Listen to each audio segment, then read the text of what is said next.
Hey guys, Dr. Desai here. I wanted to talk a little bit about today about getting ready to intubate a patient, the things that I want you guys doing, and how to prepare yourself to have the utmost success when we go to intubate our patients. I'm going to show you guys a couple of techniques and a couple of things that we can do to really help increase our chances of success on oxygenating and ventilating our patients, as well as when we go to actually intubate them, okay? You don't necessarily have to intubate a patient to ventilate and oxygenate them. There's multiple techniques that we can do. I'm going to talk a little bit about all of them today.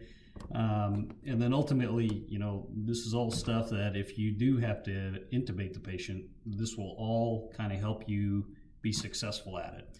So the first thing, of course, when you have a patient that you think is going to have airway compromise or that you may have to intervene on, obviously you want to assess their anatomy and of course their physiology, right? That's what we talked about in my last lecture. The anatomy, you want to use your lemon mnemonic, you want to do your adult airway assessment techniques. Make sure that you're not setting yourself up for failure by trying to intubate a patient that's going to be a very difficult airway, and you know very well that, okay, the chances of you successfully intubating this patient are not going to be very good. Don't even put yourself in that situation. Use your alternate airway techniques to ventilate them, oxygenate them until you can get them to a higher level of care. Okay, that's easy. The anatomy stuff is pretty easy to identify. If your patient looks like Jabba the Hutt, probably going to be a difficult airway. You don't want to get into that, okay? The other thing, the four horsemen of intubation that I talked about in my previous lecture: hypotension, hypoxia, acidosis, right ventricular heart failure. If you have any of these things present, try to correct them the best you can. If you're not going to be able to correct them to optimize the patient, then hey, maybe you don't need to be intubating this patient, okay? The other thing, test your equipment. Make sure your laryngoscope, make sure the light is working, make sure your cuff on your tube is inflating. Have all your equipment laid out, test it all before you get involved in any intubation. Make sure everything is working, and set up yourself for the procedure, okay? Anytime you do a procedure, you want to get in the habit of laying everything out in the exact same manner every single time, okay? You should be able to close your eyes and know exactly where your laryngoscope blade is. You should be able to know exactly where your suction is. You should know exactly where you need to reach to get your ET tube, okay? And you want to have it all ready to go in the exact same place every time. And now it becomes routine, it becomes a habit. You're not fumbling and bumbling around trying to figure out, oh man, where did I put my suction? Where did I put my ET tube? I can't find it, where to go. Lay it all out before you get involved in the procedure, because once you get involved in that intubation, you should only be looking at one thing, and that is the cords. You should never have to take your eyes off the cords once you visualize them. That's all you should be looking at. Everything else should be tactile. You should know exactly where you've put everything, and it should be laid out the exact same way every time you get ready to do a procedure. And not just in intubation, but in any kind of procedure, you want to have a routine in which you know exactly where everything is, okay? The intubation doesn't go successful, you got your I-gel right there to the left-hand side. You know exactly where it is. You can put it in and continue oxygenating and ventilating the patient without missing a beat, okay?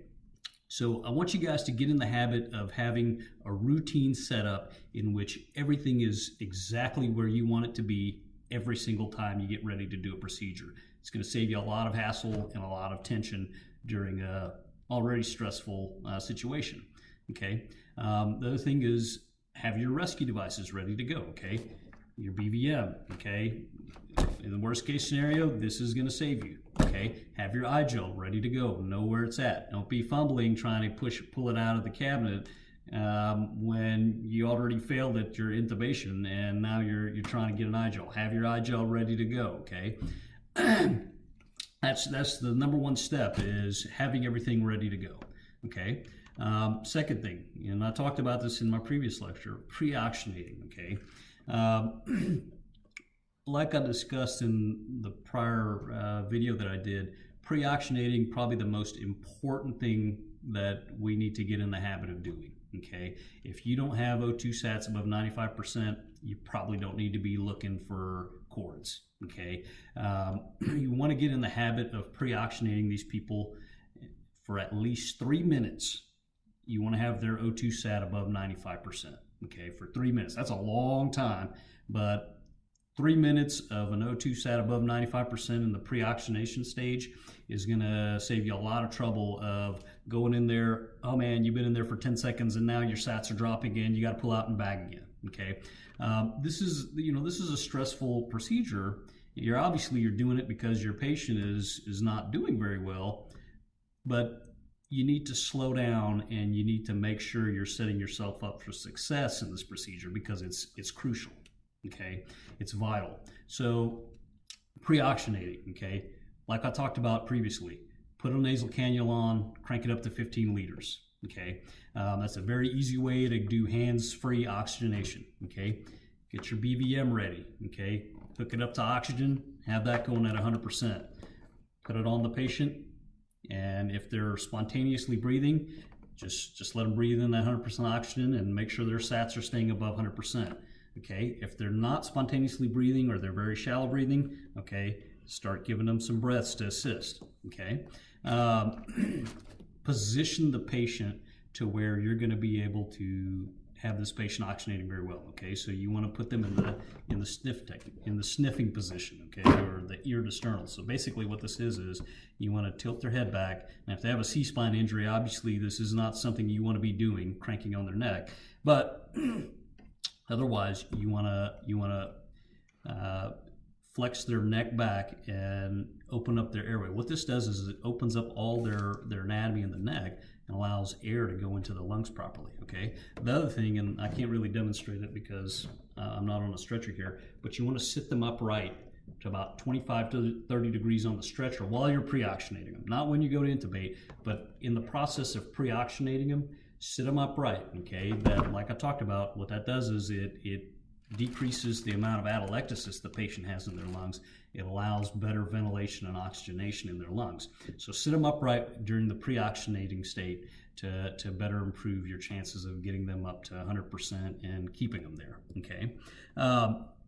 If you cannot pre-oxygenate the patient to greater than 94% for at least 3 minutes, probably don't need to be intubating this patient, okay? It's going to increase your chances of dropping the sats, causing hypoxic brain injury, causing cardiac arrest, and all the complications that we discussed in my prior video, okay?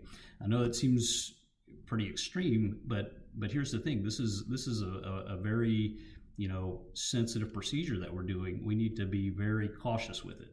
So if you cannot get your O2 sats above 94, 95% for at least 3 minutes, you probably need to just put in an I-gel or bag the patient and get them to a higher level of care, okay? When you have your BVM, okay, this is our current BVM that we use, okay? You want to have that hooked up to 100% oxygen, and you want to make a tight seal, okay? Make sure you're able to get a good tight seal. If the patient is spontaneously breathing, use a two-hand technique and get a good seal so that patient's getting 100% oxygen, okay? If they're not breathing on their own very well, they're needing some assistance, get a tight seal and ventilate gently with your bag, okay? And give the patient some breaths. Now, here's something that I don't know very many if you guys are doing this or not, but this is something I've talked about in one of my previous videos. PEEP valve, okay? We have these on all of our trucks. We need to be using these, okay? Not just when we put patients on the ventilator, but when we're bagging patients. And let me show you, if you guys aren't aware, this little exhalation port right here, you just pull that off and you put your PEEP valve right on there, okay? So now you have a PEEP valve on your bag, and this is going to help improve your ability to ventilate and oxygenate the patient. Because like I talked about in my previous video, what this does is it allows more air to stay within the lungs, okay? With every exhalation, it prevents the lungs from, the alveoli from completely collapsing, helps keep them open, which is going to improve your ability to oxygenate the patient, and it's going to get a lot more oxygen into the patient's lungs and help you ventilate them better, okay? You should have a PEEP valve on any patient that you're putting a bag on. Even if you're not actively helping them ventilate, putting the PEEP valve on is basically, it basically provides CPAP for the patient, okay? So you got 100% oxygen flowing through here, and you put the PEEP valve on. I can't demonstrate it because I don't have a real pair of lungs here, but I'll put a link to a website that showed what the effects are on a real lung. But basically, when you have the PEEP valve on and you've got 100% oxygen going in here, it's basically CPAP, okay? It's basically keeping the lung open. It helps inflate the lungs, and you got 100% oxygen flowing in, okay? And if you do assist the patient every time they inhale and you give them a breath, you're basically, that's BiPAP is what you're doing, okay? So any patient that you take this BVM out on, you need to put the PEEP valve on, okay? Now on a healthy patient that's got healthy lungs and you're just trying to oxygenate them and get them intubated, you can put them on a PEEP of 5, okay? You don't need to put it extremely high, and you got to be careful with this, okay? Between 5, no more than 10, I would say, because you'll see what the results are when I start bagging this patient. But on a normal healthy patient, has normal lungs, no pneumonia or CHF or anything, just dial the PEEP valve on a level of 5, okay, and put it on, and it's going to help you pre-oxygenate this patient a whole lot better and a whole lot quicker, okay? If you got a patient that you suspect has CHF, has a bunch of fluid in their lungs, or a terrible pneumonia, or terrible atelectasis, if they've been lying in bed, they're nursing home, they're not very active, they might have a lot of atelectasis going on. You might notice, man, I'm having a lot of difficulty getting this patient bagged up to 100%. Well, if you have your PEEP valve on, you put it to 10, a PEEP of 10, now all of a sudden you're probably going to notice your lungs are going to ventilate a whole lot better, and now all of a sudden that oxygen level is going to shoot up a whole lot quicker. So we need to get into the habit of using a PEEP valve on all of our BVMs, okay? Because it's just watch what happens once you start using it the next time you bag a patient. And let me know what difference you noticed, okay? The third thing is, you give your meds, okay? You're gonna push your sedative. Make sure we push the sedative before the paralytic, okay? Being paralyzed and awake, just put yourself in that situation for a second and think about what that might feel like, okay? So we need to get in the habit of making sure we're pushing sedation before paralytics, okay? And sometimes giving a little bit of sedative while you're pre-oxygenating the patient, helping them reduce their anxiety, is also going to help reduce their oxygen consumption, okay? And it might help you actually pre-oxygenate them a little bit better. So consider that as well, okay? And there's I know right now our RSI protocol it's a little bit difficult to do that, but there's going to be some changes coming to that, okay? And once you have the patient sedated, you've got them oxygenated greater than 95% for 3 minutes. That's when you get ready to look. You push your paralytic, and now you've primed yourself. You've got the patient positioned properly. You've prepared all your equipment. You've pre-oxygenated the patient, and now you've set yourself up for higher level of success when you go to actually intubate and look for the cords than just trying to crash intubate a patient, okay? So sometimes it's better to just kind of slow down a little bit and let's prepare everything before we go in, because this is a very critical procedure, and I'm sure a lot of you have seen it. It can go bad extremely quickly if you don't slow down and you don't kind of take the time to set yourself up for success, okay? Another thing, when you're getting ready to intubate, make sure, obviously you have your patient on the monitor. Have your partner call out what your O2 sats are doing the whole time, okay? You're sitting there, like I was saying, your eyes should not leave the oropharynx and the cords once you spot them, okay? But your partner, in the meantime, can sit there and call out what your sats are doing. You're 100%, 100%, 100%. And just have them continuously calling that out. You get to 95%. If you don't have the chords, if you don't see chords, and you're not seeing anything that you can pass, that means you need to pull out and start bagging again. Because remember what I talked about in my previous video and that chart. Once you hit 95%, the O2 sats start dropping off extremely quickly. Okay, but if you pre-oxygenate, you do all these techniques that I'm talking about here, you're gonna have a much longer time before you hit 95% and start dropping off. So that's why it's important to kind of take the time to do all this. So that way you have a much longer period that you can intubate in and not have the patient sats drop on you and have the patient crash on you. Okay. But keep an eye out on the heart rate, the blood pressure, the O2 sats, particularly the sats. You know, if you want to know exactly what's going on with that O2 sat without having to take your eyes off the patient's chords and larynx. So have your partner calling it out the whole time to you, okay? The other thing is listen to the alarm, right? The alarm starts changing its tone as the patient's O2 sats start dropping. Listen to that and get used to what the alarm is and what it sounds like for 100% versus 90%, okay? And hopefully at 90%, you should be bagging the patient, not still trying to intubate, all right? So I'm gonna demonstrate a little bit about what it looks like when we bag. Now, granted, these aren't real lungs, so they're not the best at showing what the PEEP valve does, but you'll see what I'm talking about here, okay? So, you know, let's say this patient, they're not breathing very well, so I get the regular bag out, I got it hooked up to 100% here, okay? And I start, you know, assisting the patient's ventilations with just the bag, okay? No PEEP valve here. Watch what happens.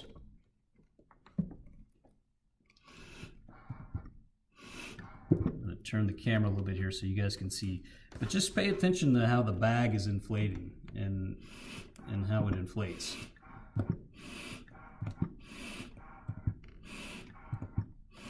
So we finally got full lung inflation here, okay? And it's very difficult to see, but with every inhalation, the lung inflates, but then there's also a certain level of deflation. You see how quickly the bag is deflating here, and I have to bag it back up, right? That's what's happening. You know, you got these patients, their sats are 80s, and you're sitting there bagging them up, right? But the problem is, you know, if they have a lot of atelectasis or they have a lot of pneumonia or anything, not all of that lung is completely inflating. Let's say this is the lower part of your lung. If you have pneumonia and that whole part of your lung is not opening up and aerating, every time that patient exhales, that part of your lung is closing back up and you're having to basically recruit it all over again to get it to open back up, okay? Now the bag, this is a plastic bag. It opens up a whole lot quicker than your lungs do, but it's not adequately representing what happens when you have a real lung, okay? But this is without your PEEP bag, okay? Without your PEEP valve, you can see that, you know, there's a certain level of collapse in the lung after every breath, okay? Now I'm going to show you what happens once you put the PEEP valve on. Let me deflate these lungs here.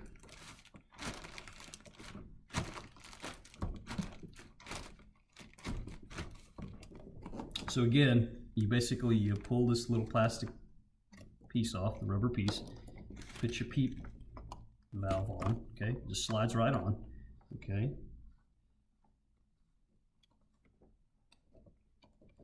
Now watch what happens here, okay?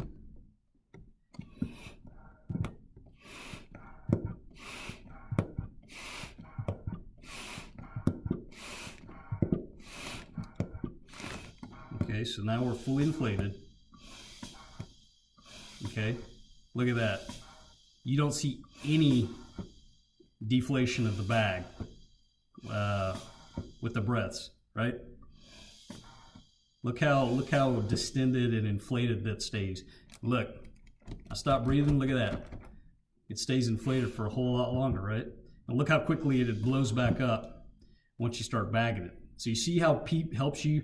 It's going to help keep more air into the lungs. If you have a collapsed part of your lung, it's going to open it up and keep it open, You know, even on the exhalation, it helps keep that air in the lungs to keep it all opened up. Now you got that patient that has terrible CHF, their lungs are full of fluid, their lung has pneumonia, they got atelectasis or whatever.